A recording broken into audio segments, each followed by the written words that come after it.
Welcome, everybody, to another Microsoft Unboxed Pod. This is episode 103. I'm your host today, Kareem Anderson. I'm joined by David Allen. Hope everybody is doing well. We're here at 103. We probably got a quick podcast today, I'd say. Overall, we don't have a whole lot of in-depth news, but at least we've got a few things interesting for you, hopefully. Yeah, I feel like we say that every week, and then we go even longer somehow.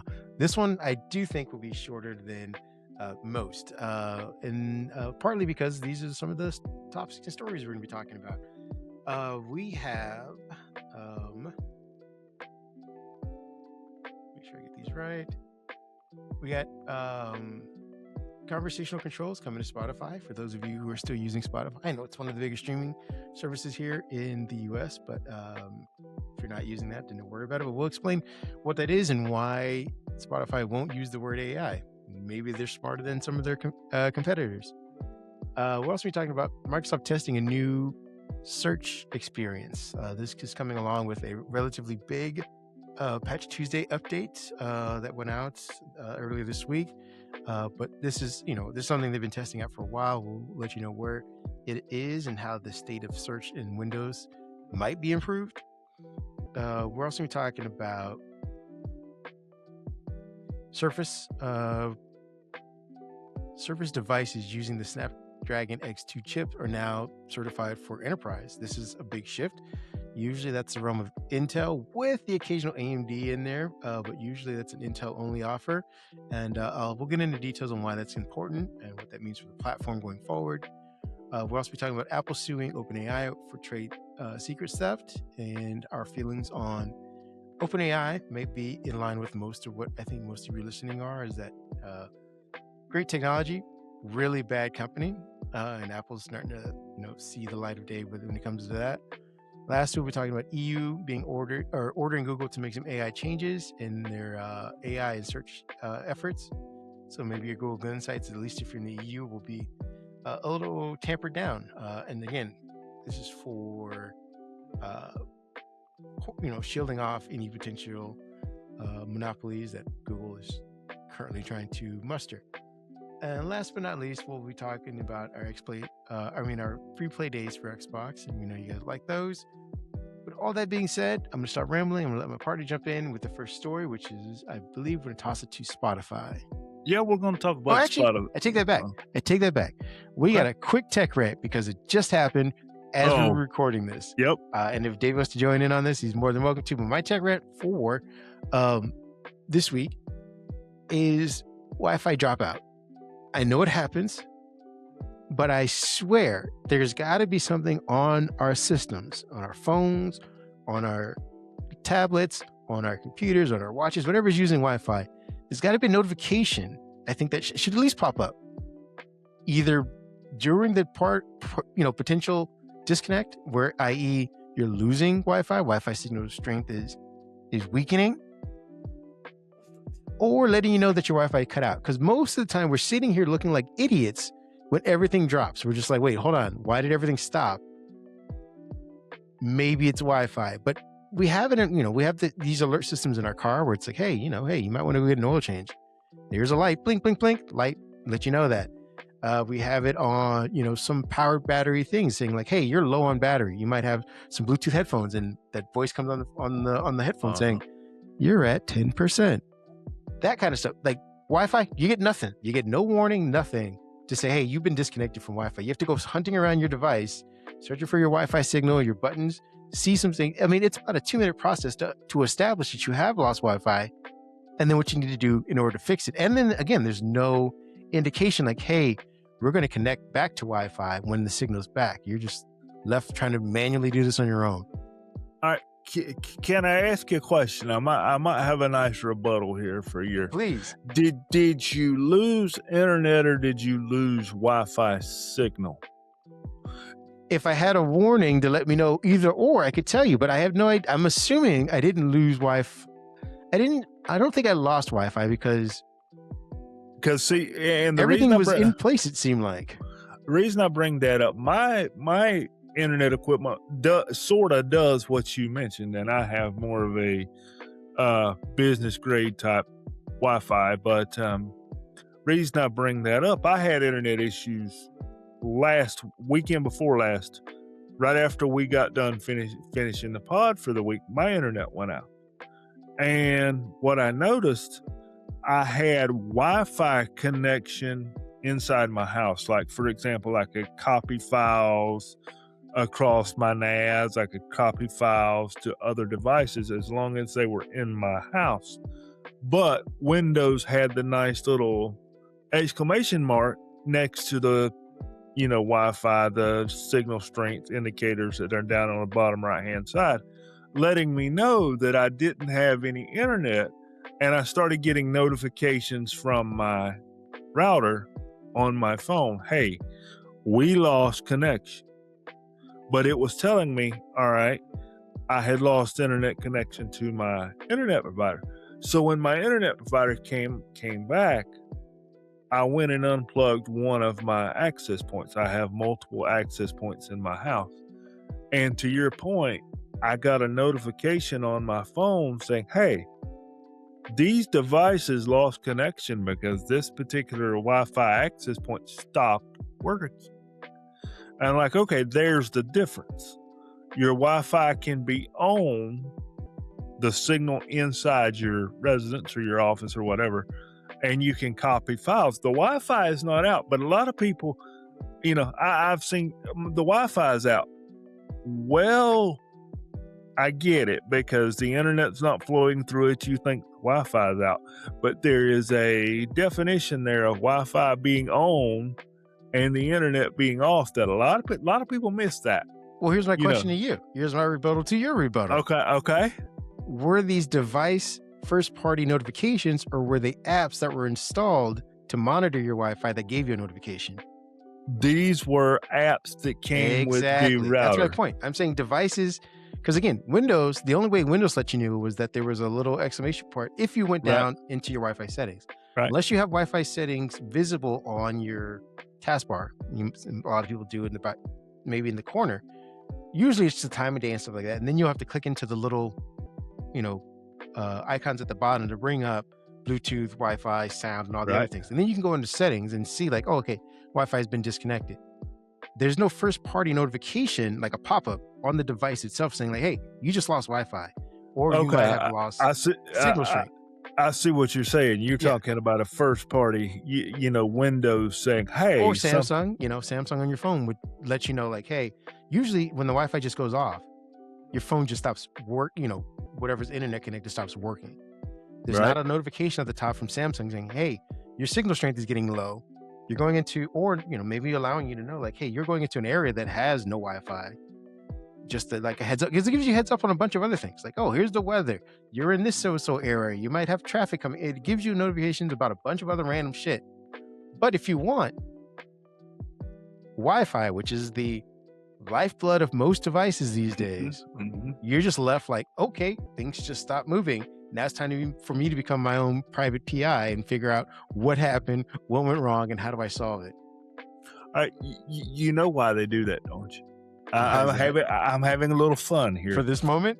They do it for this moment, and secondly, they realize they're in cahoots with the internet providers. Hey, the internet, you're gonna get us kicked off. This we're gonna be frozen. Like, if we don't tell him, then he'll buy a second internet connection. So when the first one goes out, I knew it. I had to figure. You know what? You're probably right. It's all an aurora borealis of internet. Just keep feeding it. Keep feeding the cycle. Well, that's my tech rant. Maybe some of you agree with it, some of you don't. I thought it was fun and meaningful. And again, it just happened right before we were here. All of a sudden, I must have froze on David's screen. I was sitting here talking like, I'm still connected for a solid 2-3 minutes before I realized like, wait, I'm getting no feedback. And I realized my internet had dropped. And again, I don't know if it's the internet that dropped or if resources were just too much for Riverside or whatever, because usually when my internet drops, it's gone for a while. Like it isn't, and again, that's just maybe my understanding of how Wi-Fi works, at least in this area. They'll tell you like, your internet, you can check on the app sometimes. And again, you need your carrier in order to provide you internet on top of that, because otherwise if you drop from internet, you can't check anything. You're just done and you have no idea what's going on. You have no connection to the outside world until it comes back. And then usually my cable company will say, hey, we're doing routine maintenance. I'm like, well, you should have warned me. Well, what was also interesting is when mine went out, my internet provider asked me, and I could not help but laugh. Have you ran the service check on your internet connection? And I went, well, let's see if I can run the service check. Do I really need to be talking to you right now? No. Oh, your internet's out. Did you try turning it back on? Get out of here, you. And those are the best ones. Did you turn it back on? Well, sure. I'm talking to you, so I'm guessing it's back. Useless. Nevertheless, first story, it's Spotify. You take it from there. Yeah, let's you need Wi-Fi to listen to music. So if your Wi-Fi goes out, you're not going to be able to use I think you're going to need Wi-Fi for every one of these stories you got coming up. Yeah. Now you won't be able to use this new conversational AI experience that I'm getting ready to tell you about. So Spotify is rolling out a new, as they call it, conversational experience for premium subscribers. It will shape how you listen to your music according to Spotify. So let me give you kind of the nitty-gritty. You can ask questions about tracks. You can ask questions about genre. You can ask questions about what you're listening to. You can speak to the Spotify assistant straight from your home screen or straight from the now playing window. When you've got a song up and you've got your play, pause, stop down there, you can listen to it then. You will be able to ask questions about podcasts, audiobooks, artists, upcoming artist information, upcoming concert information, release dates, and control over content by the same artist. So, for example, if you're listening to rock music and you like a certain artist, you can ask, okay, what else does this artist have that I might like or be interested in? Spotify says the conversational approach is part of their ongoing effort to make the app experience more personal. The feature is rolling out to premium subscribers in UK. Let me make sure I get these right. Nope, US, Ireland, and Sweden. You have to be 18 plus, and it is on iOS and Android. Now, keep in mind, this is rolling out slowly. What makes this interesting is the wording here. Conversational experience. Now, does that sound like something we've heard about before? Maybe some infusion of AI. So what I'm going to tell you here is, right now, I don't know what Spotify Premium costs, so I'm just going to throw it out there. Spotify Premium costs you $14.95 this month, and you've got an option to get that yearly deal in. You might want to go ahead and do that, because there'll be an announcement here soon where that $14.95 is now $17.95 because they've got to pay for AI. I'm just going to call it what it is. That's exactly what's going to happen. So if you want this conversational experience or you don't, you might want to go ahead and take care of your Spotify subscription before that price goes up. There is a trend in the industry, folks. Add AI, up the price. Yeah, and I think that we're all kind of, after about 3 years of this experiment, we're all still scratching our head of, like, how is this different? Because from what you described, this sounds like a chatbot that goes back and forth with you to tailor your listening experience, which you've already been doing on Spotify, like through either manual means of your own, which is meaning creating your own playlist, or letting it play a radio station, which again, prior to AI, was what most of these services did. They would say, hey, you chose, let's say, Bob Dylan. Guess what? The next person that's going to come up on your playlist is probably Bruce Springsteen, or I'm trying to think of David Bowie or something like that. Like, that's what it did. And then what you would do was you'd have a thumbs up or a thumbs down, or you'd start a new radio station. And then the algorithm would learn again, like, oh, you picked Pink. You must like maybe Shakira, or, well, not Shakira, but I guess Christina Aguilera, Britney Spears, I guess even her more rock phases, Melissa Etheridge. And you'd put thumbs up, thumbs down, and they would start putting more and more of that together. So the next time you picked, Bonnie Tyler, you would get more, 80s female rock music or whatever.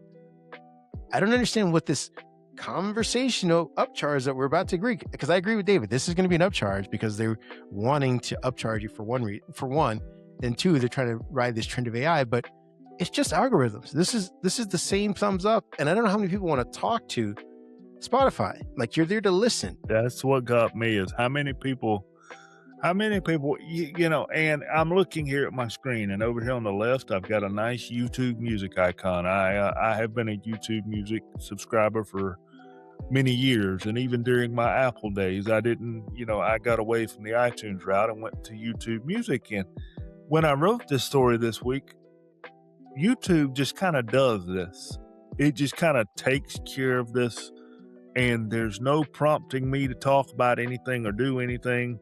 It just sort of, if you pay attention, it will curate things that it thinks you're interested in, which is basically what the AI quote unquote conversation is going to do in terms of Spotify. And I like the way YouTube does it because it's not intrusive to my listening. It's just like before the pod, I had some music going, playing in the house here, just kind of chilling out. And it's, there was an option there next to my normal playlist is, things we might think you're interested in. I'm like, let me just try something different. Reached over and tapped that, and it started playing music by a similar or the same artist that were in my playlist. And it was either music I had heard or had forgotten about, or new music. And you know what? Out of that list, I added 3 or 4 songs to the regular everyday playlist. And I was thinking about this story while I was listening. I'm like, okay, this is how it's done. YouTube didn't ask me nothing. We didn't have a conversation, but clearly they have used AI to put this together for me. And I didn't feel like I had to be involved in it. And again, I am, this is my last point on this, and we can wrap it up and go to the next topic, but these are algorithms. We keep... That's all they are. They keep trying to train us to say the word AI, even though it's algorithms. This is, it's based on the composition of a song, the artist, the year, trends in the actual music structure. Mm-hmm. And then they match that. This doesn't necessarily need AI to do it. This is something they've been doing for years before AI. And I think a lot of people have gotten, they've built up great libraries in Spotify and YouTube Music, or before that, Google Play Music and Apple Music. Like, this need to conversationalize AI everything just to charge more. I'm hoping people are catching up to it and realizing, like, hey, I'm paying more for the same sort of experience. With that being said, I'm going to take a story, and I'm going to do, speaking of AI, EU ordering Google to make AI and search changes under the DMA. The European Commission has issued 2 legally binding orders to Google under the Digital Markets Act, DMA, requiring major changes to both its AI and search business for Google. Order number 1, Android and AI assistants. Google must give third-party AI assistants the same access to Android features that Google's own Gemini assistant receives, just leveling the playing field right there. Competitors must be able to, quote, use voice activation and access AI agent functionality that performs tasks on behalf of users, integrate deeply with Android while maintaining privacy, device integrity, and security. The EU argues that Google currently restricts access for competing assistants, reinforcing its dominance. This is what they did with search. Now they're trying to do it early on with AI, and hopefully the EU stepping in will nix some of that. Order number 2, search data access. Google must provide third-party search engines and AI chatbots access to search data that only Google can collect at scale. The requirements include sharing the data Google uses to optimize search, which again, I think they won that case about 2 years ago, I think it was, for search by itself. I remember us talking about it. Correct. Ensuring all shared data is properly anonymized. Opening search to AI chatbots, not just traditional search engines, and implementing a fair pricing formula and a transparent access process for this data. The compliance deadlines, these changes must be implemented by January 2027. They're going to try and appeal and drag this out, but, keep that marked in your calendar, January 2027. Android AI assistant changes by July 2027. Google's response so far says the EU's decision, quote, risk undermining vital privacy and security guardrails for millions of users. That's arguable. The company argues that it's already proposed solutions that meet DMA goals without compromising user protection. Google has not yet stated whether it will appeal. I believe us, they probably will. That's again how you drag these things out. What are your thoughts on the EU saying, hey, remember that case that we won about your search? We want the same stuff being done for your AI. I agree with this, and I think we're going to see more of this because we used to live in a world where people, and we still do, where people just click because they're getting to what they want. They just click, and you're not reading the fine print. You're okaying the check mark because you're trying to get where you want to go.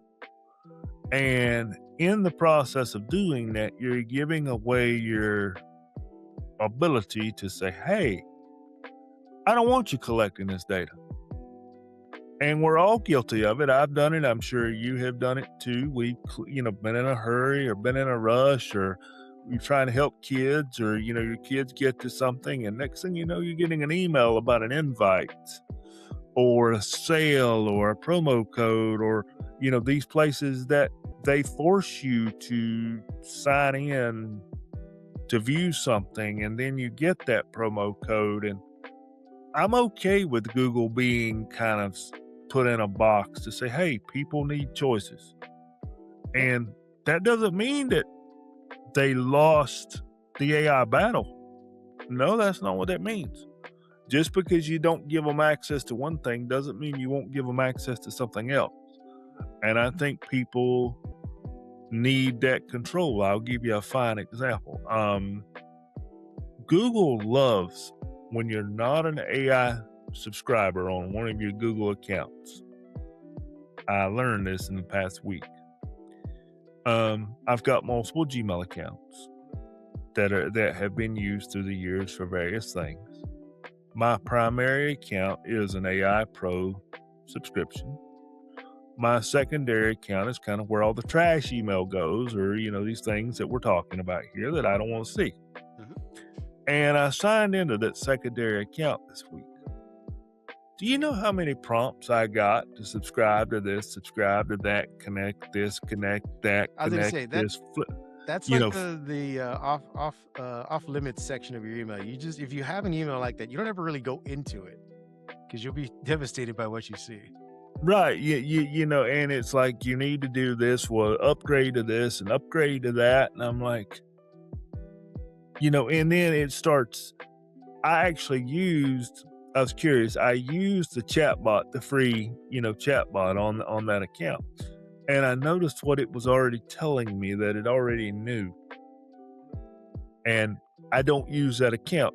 That's not my everyday account. So that let me know how much my junk emails are being scanned, because they're able to give me information about these things. And like I said, that's the account that I don't even use. Now, I understand, my primary account, I have given them access to certain things to make my life easier.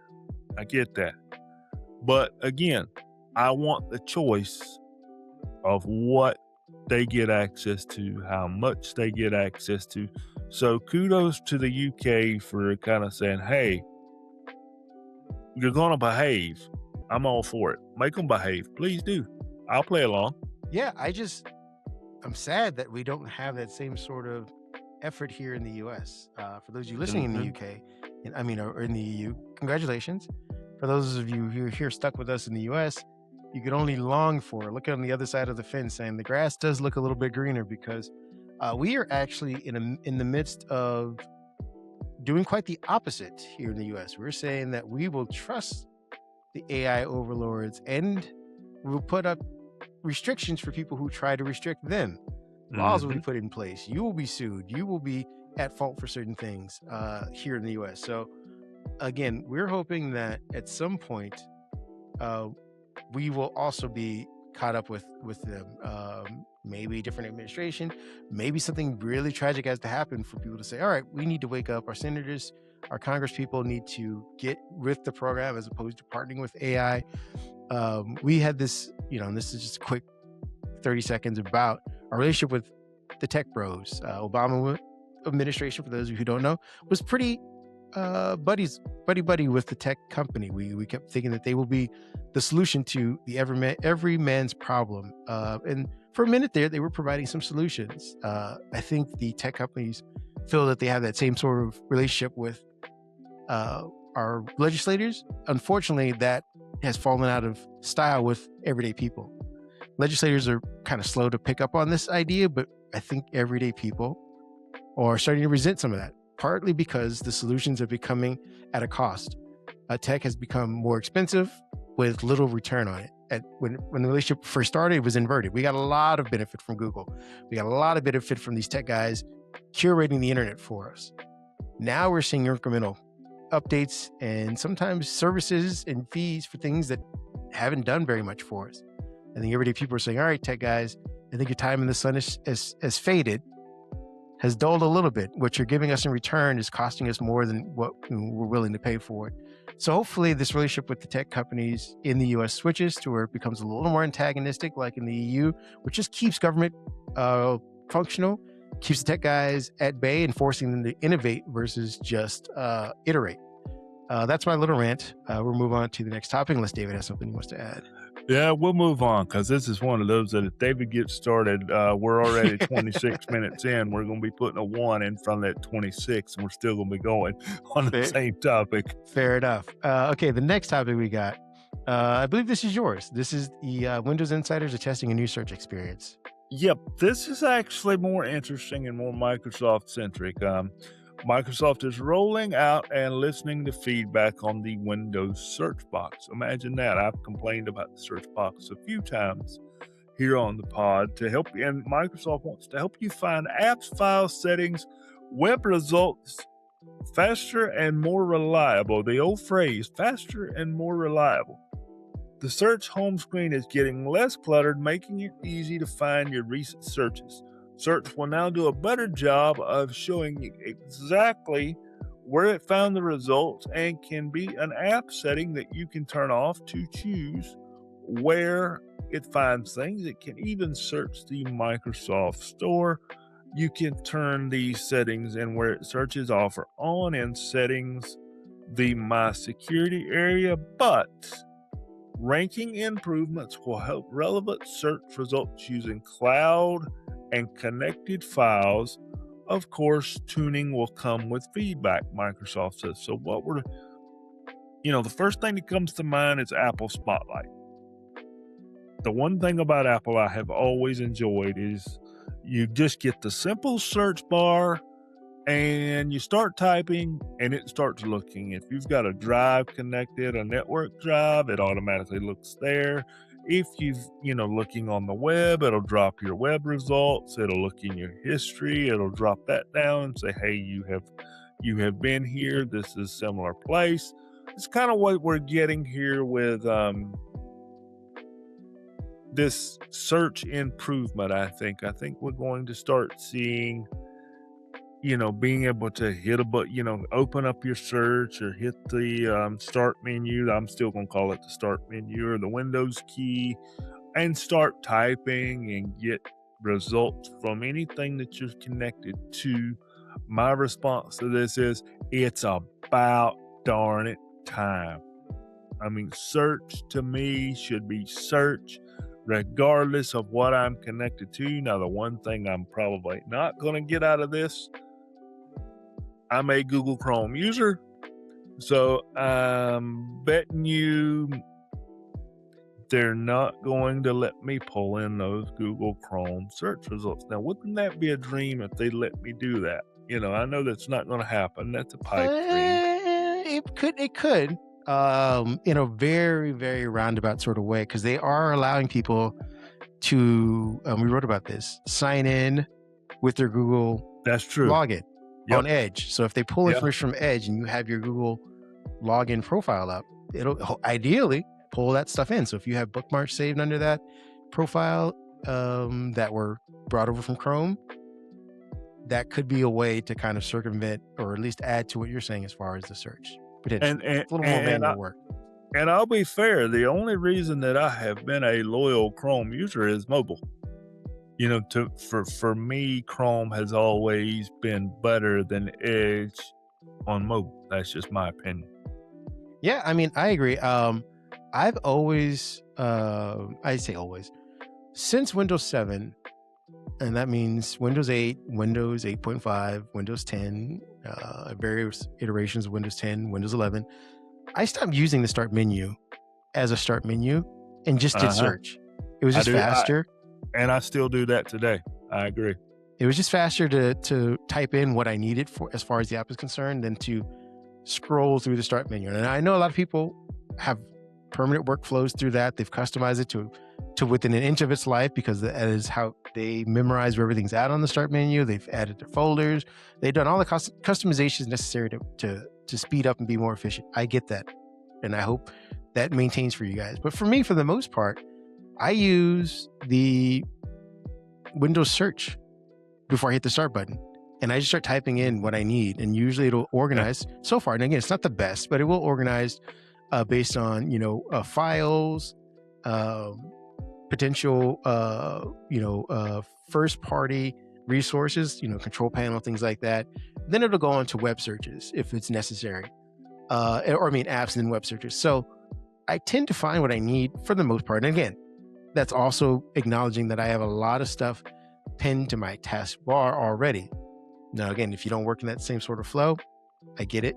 But them being able to do this and making it more like in the Apple search where you just start typing and it coalesces everything that you need, I think is better. And we can move away from the start menu ideally, and we can start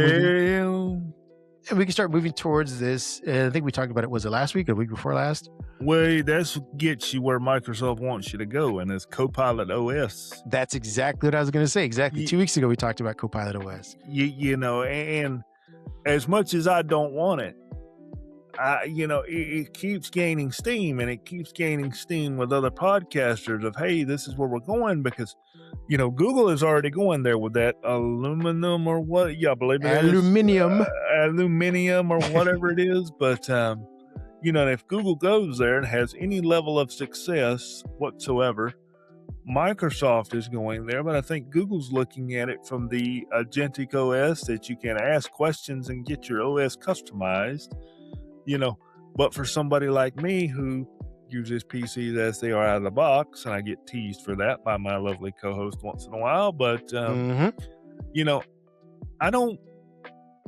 I'm like you. I type in the search box. I rarely, the windows down there, let's call it the start menu, the 4 windows where the start menu is. I rarely click that anymore. I just type in the search box. It shows my app. I click the app. I carry on, or it, shows me the file I'm looking for, and I move on. But I don't know that I want to get rid of it, but if Microsoft's going to make me, I'll play along. My only argument for it is that we can get rid of or revolutionize the File Explorer this way. I think we've been tied to this File Explorer experience that's 40 years old, and there's only so much you can do. Now, it's a very powerful system, and I know that there's a lot that goes into it, and I know that there are other companies that have tried, and some have succeeded in some aspects and failed in others because it's so crucial to the operating system. But if you're able to kind of just type in the things that you need, than to have to hunt and organize manually yourself, file within file, within file, within folder, and within subfolder, to organize yourself. If you can just say like, hey, put all my, W-2s over the last 15 years together in one area that I can go search and make, or if you're just saying, hey, where's my W-2 from, 2005? I'm getting audited. I need the W-2 from 2005. Pull that up versus you having to, manually organize your folders and say, here's my income tax forms. Within that subfolder are the years of the W-2s. Within that subfolder are all the, deductions and receipts and everything I had to put in. If you're able to just tell the system, pull up receipts, all my receipts that are associated with my taxes and my W-2s from 2005. And it's like, here you go. Maybe that's where we start to get a more modern File Explorer experience where, we don't have to have a heavy set window. And this is where we start pulling apart Windows itself and putting it to just the core operating system or the core operating systems for consumers. Enterprise is always going to have their own thing, but at least for consumers. That's my last point. We're going to move on to more Microsoft news. We have the Surface for Business moving to Snapdragon X2. You and I had a conversation about this week, that it's sort of kind of a big deal for them to do this. I think we're seeing a level of confidence in the Snapdragon platform that we haven't normally had when it comes to Microsoft experimenting with chips. Even AMD, I don't know, has gotten this level of support or confidence. And I say that because Intel is usually what Microsoft refers to, and it's just easier for them, easier for IT admins or whatnot, in order to coalesce around known issues, troubleshooting, reliability. Usually when you have a service for business, it's Intel, because Intel, it will support every platform. You're not having to worry about emulation layers or configuration compatibility with previous hardware or ecosystems. So again, we found out, I think it's earlier this week, Microsoft is shifting its commercial hardware strategy by bringing in Snapdragon X2 platform. Now again, Intel is still the preferred option, but they're at least saying, hey, for those of you who want to experiment with better battery life and maybe a new platform, ideally for better battery life, here is the Surface Pro, I believe 13, and the Surface laptop 12 that can come with these new chips. Now again, they tend to run cooler, use less fan, and have better battery life. But the Snapdragon X2 introduced pretty significant gains, especially when it comes to AI performance. They run some of the Windows on ARM a lot better the second time around, a lot more support. We saw towards the end of last year, a lot of major applications and developers came on board as far as supporting natively Windows on ARM. And I think this is, again, just further solidifying that idea that, hey, we are able to offer businesses with enough confidence. We're not going to give them this device and then 3 months later have them saying, oh, none of my apps are compatible, or none of the first party / customized software that I runs on this thing. Now we got to ship our entire fleet out and get the Intel versions, and it's been a big mess, and now maybe we'll just move to Mac if we're gonna have to start all over. Microsoft's confident enough in this platform not to run into that. Now we'll see. They could be setting themselves up for a problem, but at least for as far as this news is concerned, I think it's pretty good news. Yeah, and I agree with you. That's exactly, where we took it in our conversation and where I was going to take it myself. There's a lot of businesses out there that run, old software, custom software, that's not mainstream. It's not mainstream Office. It's not even in the cloud. It's custom on the device. It's, like our picture here, maybe that's a network engineer standing there by that windmill, of some sort. But, network engineering is what comes to mind, because, some of this routers and switches and access points have custom software that's how you manage that. That's the only way you manage it. There's not a web interface. You use that custom software, and guess what? If that custom software does not run on ARM or in the compatibility layer, I forget what Microsoft calls the compatibility layer. They've got a name for it, but if it doesn't run in the compatibility layer, you're not going to run that software on your nice new Surface overpriced Snapdragon laptop there that your company bought you. And it's a big leap. It's a make it or break it. This for Microsoft, I think this is the make it or break it for the people that are using Surface devices. I was watching, I'll give you a real life example.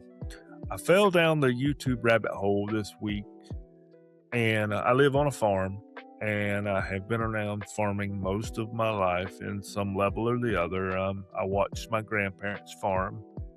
That's why I live on a farm, because of what they created decades ago.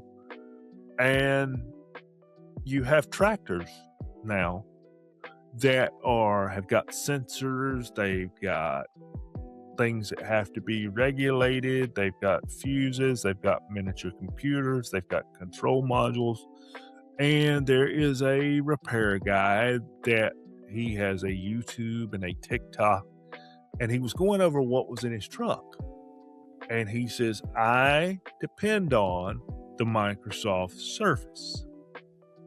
That's what got my attention. I'm like, how does he use the Microsoft Surface? And he was showing how he had it mounted in his vehicle. And then, when he needs to work on a piece of machinery, he picks it up, he plugs the adapter for the machinery into the USB-C port on the side of his Surface, and then he plugs it into the machinery that he's working on, and he launches the custom app to be able to work on that piece of machinery, to update the firmware, to, reprogram this or reprogram that, or reinitialize this new, electronic piece of equipment that he installed. Now, notice I'm not using a farm equipment brand. If anybody has any farming knowledge, you know exactly what brand I'm talking about. But I'll give you a hint. That brand is usually green and yellow. But I thought about this gentleman while I was watching his YouTube video. I'm like, does this custom software run on the Snapdragon platform? What does this guy do when he gets ready to upgrade? Does it work? And, this is going to be the make or break it moment, because, he has talked about it and said, his whole fleet of vehicles, he didn't say how big his fleet was, but he said his whole fleet of vehicles has a Surface, because they need the tablet form factor for, working on machinery. I'm like, your entire fleet has a Surface. So you probably got a nice discount because you said you had a fleet, which tells me you got maybe more than 3 or 4. Okay, so this year, next year, the following year, you go buy your new Snapdragon X2 Surface for your fleet and find out that your equipment software does not work. You're not going to go back and buy a Surface anymore. You're going to buy something else. Exactly. That's just what's going to happen. So make or break for Microsoft. And like I said, they're offering it, which, like I said, is news within itself, because again, they don't really necessarily even offer AMD, which has, a history of wider support than the Qualcomm. Apparently they must have heard from their sales team that, people want specific things and that this platform can provide it. And I think, i.e., battery life is one of them. It has the devices built roughly the same way as all the other devices. So it has the ecosystem. It can slot in if you have docks, if you have cases, as we're looking at the lady that's outdoors, working in the field, she can just plop whatever case she had on her Surface Pro before onto this new one. Ideally, if it's, been Surface 8 and older. And again, maybe they remote into a lot of stuff, and that, the compatibility layer is not even an issue. A lot of people are using remote desktop to get into, their servers at, on site or whatever. But we will keep an eye on this and see how much longer they offer this for. If, we start seeing the Elite X3 and stuff like that, and the Microsoft layer become even more refined, that, at some point, Intel may just be legacy, saying like, hey, just the same way that Apple did its switch. We're saying, hey, if you have the M chip, it's great. If you still need stuff on Intel, we'll keep it running for the next 3 years. After that, we're moving on. But I'm glad to see it, nevertheless. Last topic is actually, last news topic, then we'll get into games, is Apple suing OpenAI for trade secret theft. I want to leave this to the end and let us rant a little bit about it. But sort of the TLDR about this is Apple has filed a major lawsuit against OpenAI and its products, and 2 former Apple employees alleging a coordinated and institutional pattern of trade secret theft. And this, might become a movie at some point. This has all the markings of corporate. Oh, it does. Yeah, corporate espionage. So we might see a social. What was it? The Social Network. I think they're coming out with part 2 or some version of that. We might even see a version of this with, people playing the Sam Altman / Tim Cook characters. The suit claims over 400 former Apple employees now work at OpenAI, and Apple has identified repeated misuse of confidential information by individuals who moved from Apple to OpenAI. Apple alleges OpenAI has used stolen proprietary data data to accelerate its consumer hardware ambitions, including approaching Apple's trusted manufacturing partners, suing Apple, or using Apple's developed techniques. The complaint cites specific incidents. Cheng Lu, a former senior electrical engineer, allegedly took an Apple-issued laptop to OpenAI and continued accessing unreleased product data, engineering specs, and confidential project files while developing OpenAI hardware. That seems like a pretty open and shut case right there. Liu allegedly coached another Apple employee on how to evade Apple security systems while copying confidential. Geez, if they have this information, this is a slam dunk, I would assume. The other one would think. Yeah, we have Tang Yu Tan. I apologize if I pronounced that incorrectly. Former VP of product design for iPhone and Apple Watch, and now OpenAI's chief hardware officer, allegedly emailed himself Apple secrets before leaving the required Apple interviewees to bring actual Apple parts, CAD files, and prototypes to OpenAI. Wow. You couldn't even be subtle about this. Wow is the right word for that, my friend. Wow. Last bit of information. Apple claims OpenAI instructs incoming hires on how to remain at Apple longer to funnel information. So if, for example, I'm putting my 2 weeks in Apple, I'm out of here. And your new company's OpenAI, they're saying, you know what? Before you think to put in your 2 weeks, just work there for another month. If you can hold off before then you give your 2 weeks. They will have gathered everything we need. That's what it seems like they're alleging. The lawsuit states OpenAI's hardware efforts are, quote, rotten to its core. Apple core, get it? Pun intended. Every bit of it. Yeah. Every bit of it. Due to reliance on misappropriated Apple trade secrets, Apple says it raised concerns with OpenAI in February 2026, so earlier this year, but OpenAI did not respond. Oh, what are you talking about? I don't know what you're talking about. Prompting a broader investigation and the lawsuit. If you'd have just owned up to it, maybe you could have avoided this. Apple frames the suit as necessary to protect its innovation, stating it, quote, does not bring this action lightly. And Apple normally doesn't. OpenAI denies wrongdoing, saying it has, quote, no interest in other company trade secrets and remaining focused on building innovative technologies. You and I talked about this. I'm going to let you run with this, but OpenAI, by design, is a copy machine. That is what the technology does. For them to say that they're not interested, quote, in companies' trade secrets, I find laughable. But you go ahead. I'm going to paraphrase what another podcaster said this week. I will not call this podcaster's name out of respect for this particular podcaster. OpenAI is trash. And everybody just said, no, David, no. They developed AI technology. ChatGPT, developed by OpenAI, was what got all this started. I will give them credit for opening that door. But that's all they get. Because after that, they have used crawlers. They have stolen information. We've heard, accusations of information stealing. They have stolen information from websites, from people. They have tracked your activity. They have tracked mine. As to your point, they have copied data without permission. They didn't get caught. They didn't get stopped. They didn't get said, hey, don't do that. They got a slap on the wrist, if anything. So now they decide, well, we got away with it when we were training these bots, and look what everybody did with, look at all the millions of dollars we have brought in. I'm not going to say you've made millions of dollars, because you've got billions of dollars of investments from people like Microsoft and others.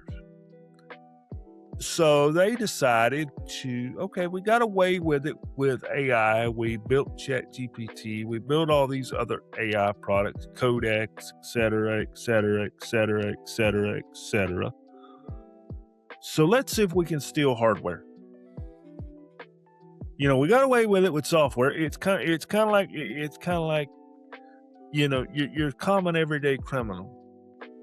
Your common everyday criminal stole something small out of your yard. He got away with it. You didn't notice it. The camera didn't catch him, or if it did, it was so small that you didn't say anything. You didn't bring charges. You didn't want to do the paperwork. You didn't want to do the follow-up. Maybe they stole a hammer. Okay, we'll let the hammer go.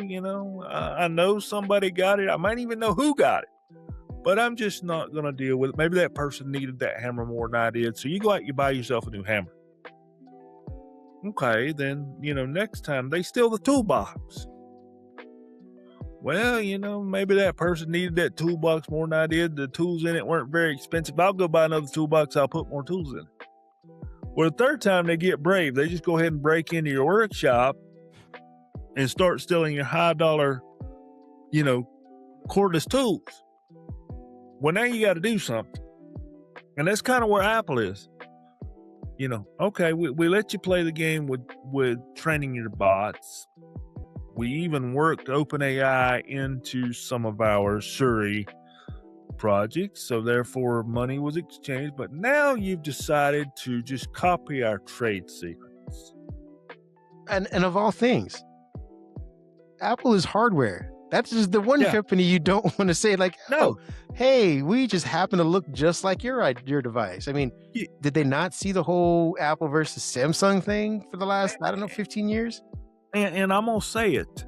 In my opinion, let's have a little chuckle with this. That's a ballsy move by OpenAI. We're going to copy somebody. We didn't go copy, I'm not going to put any companies in a bad light, but we didn't go copy a smaller hardware maker. Go copy Xiaomi or something. No, we're just going to jump right in there and copy the richest company in the world that sells the most devices. That's what we're going to do. We're going to go straight to the top. We're going to copy the big boy. That's just asking to get busted.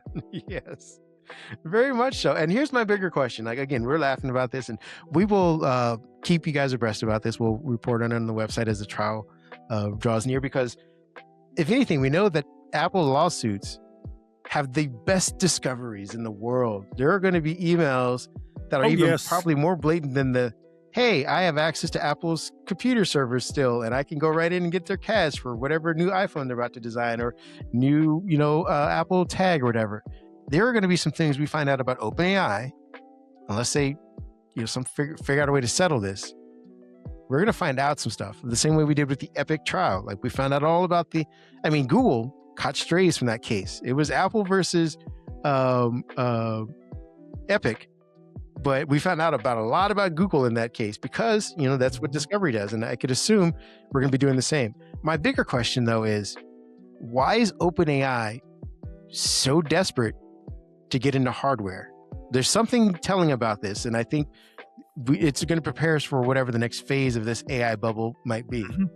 I think they're looking the fallback plan, because they have drained the investors and the contributors dry, and we're going to find out what people have said might be true, that AI is expensive and not every consumer wants it, and the ones that do just aren't willing to give you $19.95 a month, $24.95 a month, $29.95 a month.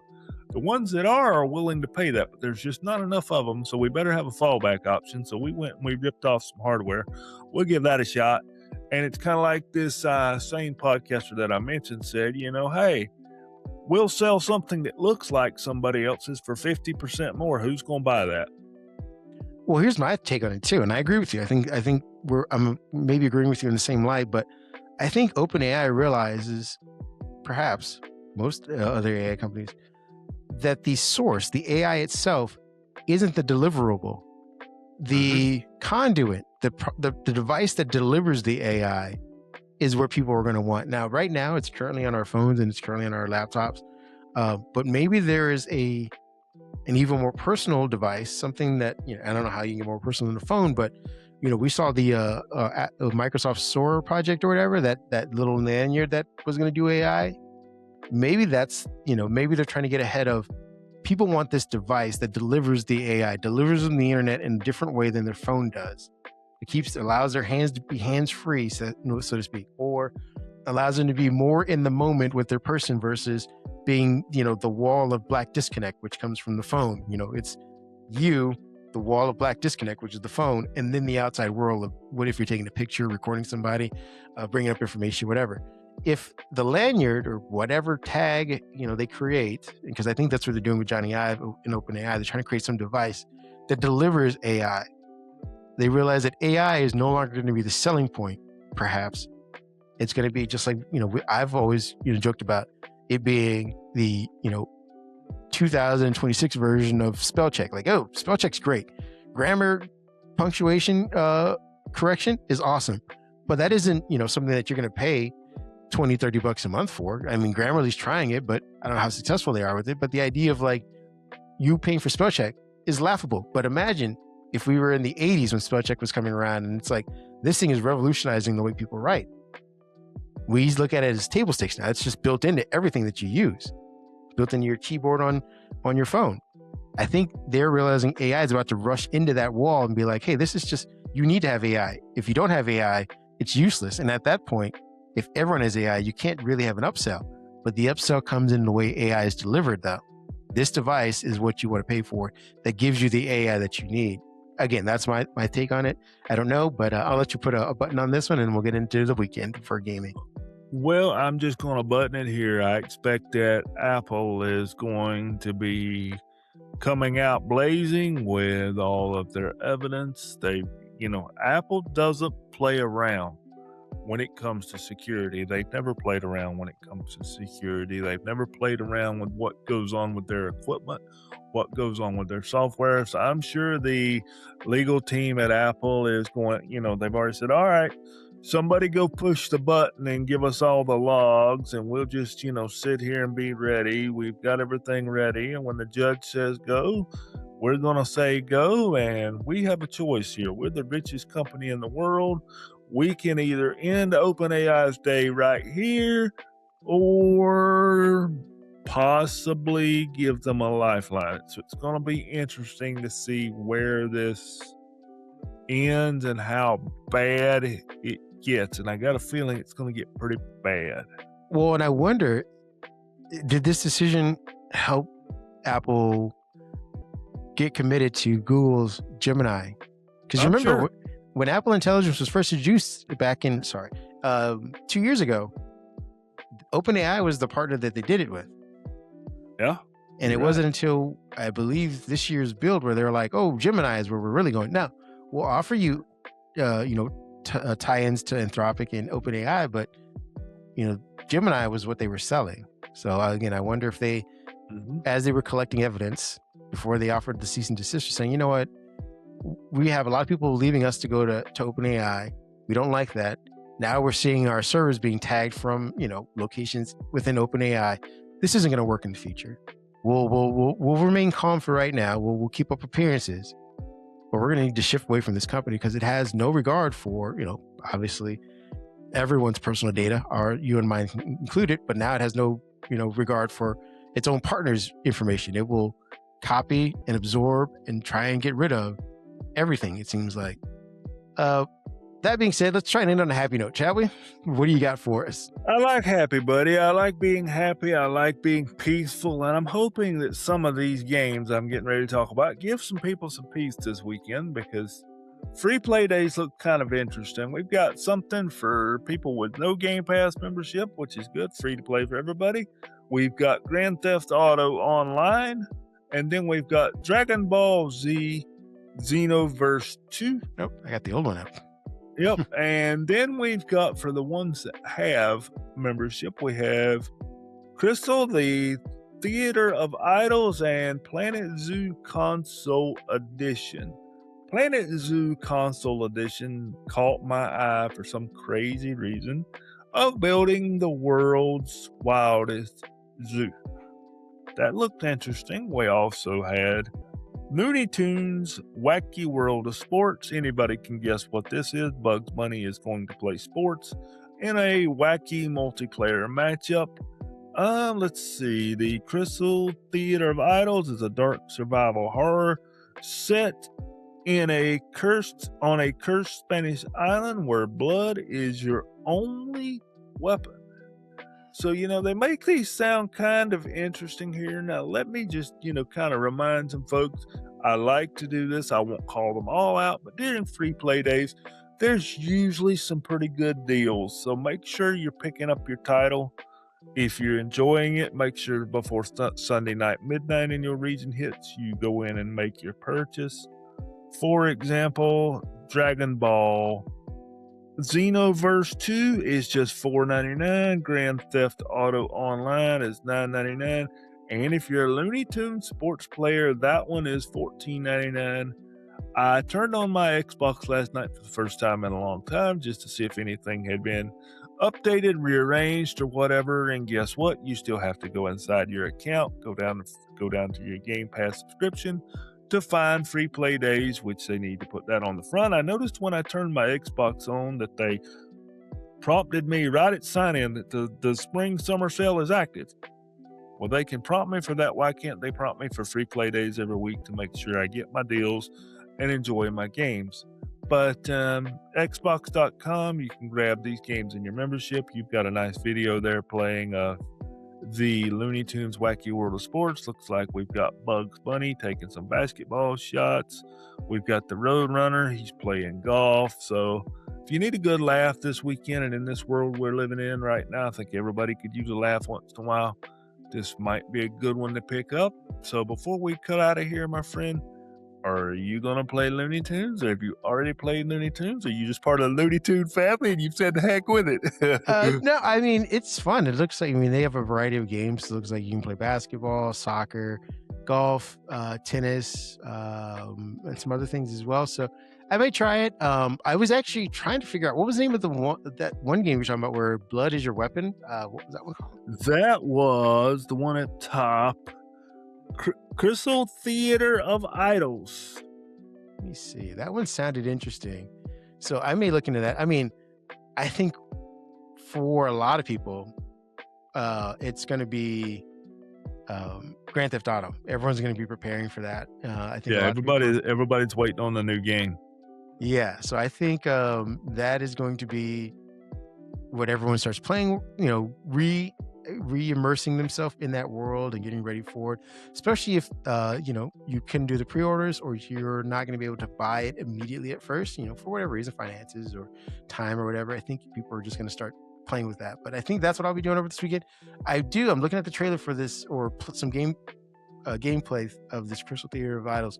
This looks interesting. I like the concept, the way the descriptor you gave it made it sound interesting. So I may try this one as well, where it looks like they have a gun loaded with blood. So that is going to be interesting. And I wonder, the more that you get hurt, does that give you more ammo? Is that incentivizing you to get hurt in order to keep your gun going? I don't know. I will try and report back with some gameplay. Let me know what you think of that one. I think I'm going to try Looney Tunes. I'm just, it's been a stressful week and I like to unwind. I'm going to try the Looney Tunes. I'm not really a big Grand Theft Auto player. Surprise, surprise. And Planet Zoo looks interesting to me just for fun. I think I'll see if my little niece wants to play some Planet Zoo or some Looney Tunes. I know she's in a different generation, so she may not really know what Looney Tunes is, so this might be a good way to introduce her. And I know she likes animals and she likes the zoo. We've been to the zoo a few times, so I think I will actually see what she says about it and try those. Where can people find you and hang out with you if they want to this weekend or get some insight into the games you play? Yeah, sure. David PAJ 1978, that is over on the Blue Sky, and David PAJ is over on the Twitch if you go there. And every once in a while, if you're not a gamer, I have found something interesting. If you just want to see something interesting, my family members have bought a 3D printer, and the 3D printer has a camera inside of it, and I figured out how to stream the camera. Oh, that's fun. So if you want to see what we're printing, drop by. You never know what you might see, being printed or gamed or whatever. So drop by, check it out. All right. You can find me at Happy Hulk 1 on Threads, Happy Hulk Blue Sky. I will be catching up on a lot of movies and shows because my family's out of town that I haven't been able to watch since they kind of run and control the TV. So I'm going to try and finish, I think it is Orphan Black. And this is original. I know they came out with a follow-up show, and I'll probably watch that as well. But I think I'm finishing up season 2 of that. If you're into sci-fi, clones, good acting, a lot of action, that's a good show. I just caught up on the X-Men season 2, episode 4. If you're into X-Men or the Age of Apocalypse or any of that stuff from the 90s, right now is a good time to watch that show. I watched a show called Bad Mistakes, I think it's called. If you were a fan of Schitt's Creek, which was a hilarious comedy, Okay.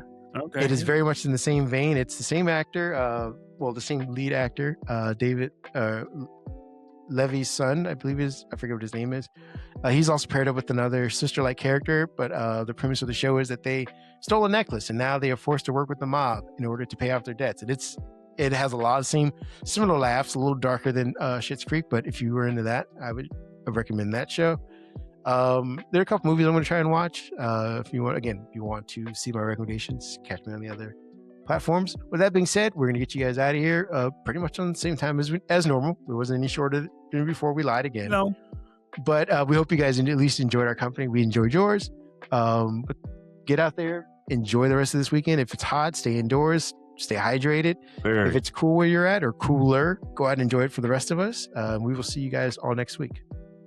See you guys next week. Have a good weekend, everybody.